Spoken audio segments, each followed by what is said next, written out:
What's up, Sean? Greetings, Juenka. Greetings, viewers. Today was a very important day in the life of the territory, in the political life of the territory in particular. We saw the first session of the first sitting of the third House of Assembly of the Virgin Islands. And if you take a look at this at your screens, you can see a very large gathering there at the multipurpose sports complex, which was transformed into the venue for the sitting of the House of Assembly. One can estimate easily over 200 people in the gallery there witnessing this ceremonial opening of the House of Assembly, if you may want to call it that. Witnessing, of course, 11 members on the government side and only 2 on the opposition bench.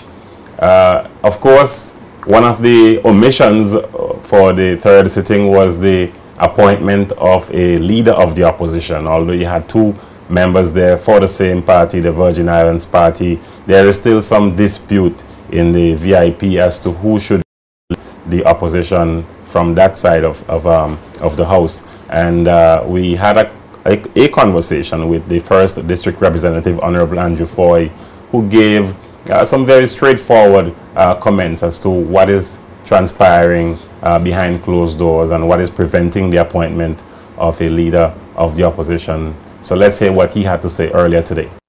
It's important to have more than one political party, a viable political party, because when you have one, you allow for dictatorship, you allow for anarchy to come in and to creep in. So the importance of this is not only for the Virgin Islands Party's survival, it's important for democracy in our country. So that is what I'm fighting for. I have no illusions about certain persons' feelings towards me, but I love them all. I don't hold any hatred towards anyone, but my track record will show that I've always worked hard for the Virgin Islands Party. I too will make some decisions that that when I soul search to help the process move along a lot faster, because power only comes from God. At the end of the day. So I have no ill feeling towards anyone. Honorable Fraser and myself have to work in the best interest of the people, because the opposition does not have a large member over there. So we have to work for our districts and also for the entire territory. So we have our work cut out for us. This little episode will be solved in the best interest of the people, in the best interest of moving forward. Hopefully before the timeline given by the governor as well. Well, my humble opinion is that the governor could have solved it. He seemed to have analyzed that the Constitution doesn't give a timeline. I think that once the House is constituted, properly called into order like it did today, all of that should have been in place. So here we go, hearing Foy suggesting that maybe the governor should have assisted in solving that dispute over who should be the leader of the opposition. I suspect that he's saying the case that was presented based on what we now know, what was divulged in the public domain with regards to the contention by himself and some other members in his party that the current chairman should not be the leader of the opposition. He's suggesting there was enough evidence for the governor to go on and maybe appoint a leader. Or as he says, even if it's not him, either of them should have been appointed for the third sitting. Basically, that's what he's suggesting. Any indication of which way the governor might lead? The tradition has it that the chairman of the party, whether the one that wins usually is the premier, the one that loses is usually the leader of the opposition, has always been the precedent. And now we will look into, we seemingly perhaps might want to change that precedent. Any indication from the governor which way he might rule? If we were to look in the governor's head a bit, it seems as though he's playing he's walking a tightrope, and he's being very cautious, because he's probably asking himself, why is it the current chairman of the VIP is not getting the full support of his members? Is it because he lost by some 35 votes and therefore that narrowing of his base is causing doubts within his party, and maybe because Foy won 652, some 65% of the votes, 375 votes compared way ahead of Shana Smith, his closest rival, who got 277. The governor seems to be saying, I need to be very, very cautious here. Yes, I agree that the chairman is usually the person appointed leader of government or opposition. depending on what the case is. But you may note as well that the VIPs, Congress, they have said they are expected to have internal elections on August 29th, and all positions would be open for persons to contest, including that of chairman.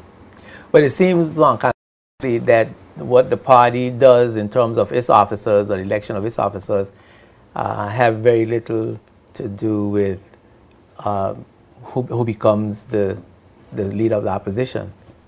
I agree, because it seems as though if there isn't a consensus as to who the party wants to be the leader of government, then you're going to have disputes like this. So it really takes us back to May 2014 when there were some doubts as to the level of support for the incoming chairman, Honorable Fraser. There were some talk that he was not necessarily the best man for the job and so forth. And now we're seeing all of this coming out in the wash now that there is a need for someone to be appointed leader of the opposition. The question is, what would have happened if the party had won government? Yeah.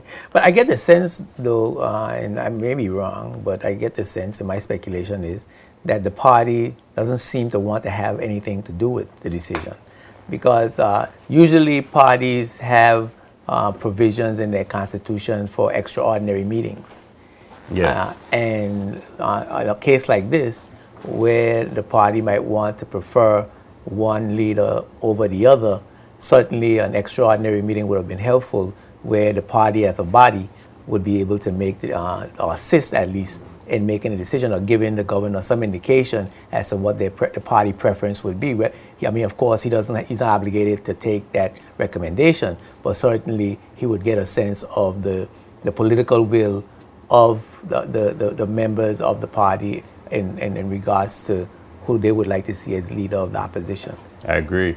Had we been the kind of people who would ride on speculation, we would probably suggest that the VIP has already met and probably asked the current chairman to step aside, and maybe he has decided not to. But we won't ride on speculation. They have given us their information. They've said that they're going to have elections on August 29th. And as you're saying, it seems as though that there is no room for an extraordinary meeting of the VIP Congress. And in the meantime, as you rightly suggest, it seems as though they would like the governor to be the referee and to decide which one should be the leader of the opposition. But in my humble estimation, I think that both of them should have the capacity to decide among themselves who should lead. I saw a suggestion on one of the online, I read the story, but I saw the headline where it was suggested that each member serve a half a term. So it's a shared leadership. It sounds like a test run. Over time. A shared leadership Yes. over time. But, one would have hoped that the two good gentlemen would have been able to work that out themselves without it having to come to such a stalemate. Yes, and there's a deadlock there. Yeah, having the governor have the last word in that. In your view, Sean, how does that look as an image for our international community? I know we're always concerned, given our economic situation, where particularly financial services is a major pillar. How our stability, our political stability particularly, is perceived internationally, and how are we, what we think about that? How is that playing out in your mind? That's a very good question, because it has implications for international relations and the body politic of the territory. I would agree that it's not unique to the BVI that you don't have an opposition leader per se, but in this case it's quite unique in that you have two members who have won and are yet to decide among themselves from the very same party as well who should be the leader of the opposition, and also the party structure is unable to influence that decision. I recall, for example, when in St. Vincent the James Mitchell party won all 15 seats in the 1989 elections, and he had to advise the Governor General to appoint a senator as leader of the opposition. And there have been similar cases across the region where you've had some indecision as to who should lead the opposition, especially when there have been disputes of any kind. But in terms of the overall impact and the image, it is not a pretty one. It leaves doubts in the minds of people because, as Honorable Foy said a while ago, you can't rely on one political party to dominate the body politic of the territory of the country. So you are looking to the Virgin Islands Party as a credible alternative, as a viable alternative. And when you see incidents like this, you're gonna scratch your head and wonder what will happen should they take governance. Would they be responsible enough to administer the affairs of the territory and not cause any instability which could send investors and potential investors running for cover? Well, that's an interesting statement in that, you know, the statement regarding maintaining at least a two-party, a minimum of a two-party system. On one hand, you're saying it's important for us to have at least a two-party system so that we do avoid a potential dictatorship. But then on the other hand, you know, you're causing a situation where the division and the instability in one political party is being exposed publicly. And so you have where I'm saying, yeah, we need to, you know, as a party, say we can have two parties, stabilize my party so we could have two parties, but then in your actions, it appears as if you're doing things to destabilize or at least give the appearance of instability in your party. That's a tricky line to be on. Yes, and that's the nature of politics, yeah. But again, I would say from an analyst point of view that matter should have been dealt with internally, and of course there should have been some worst case scenarios even before the results came out on June 9th. What's going to happen? What are the steps that we're going to take? What's going to happen should we win government? Who's going to hold particular ministries? You would think that political parties would have these discussions so that you avoid any mishap like the one we're seeing now. Yes, you would think, and then certainly in this particular case, you would have thought that it would have been easy for one to concede over the other. That listen, okay, we lost.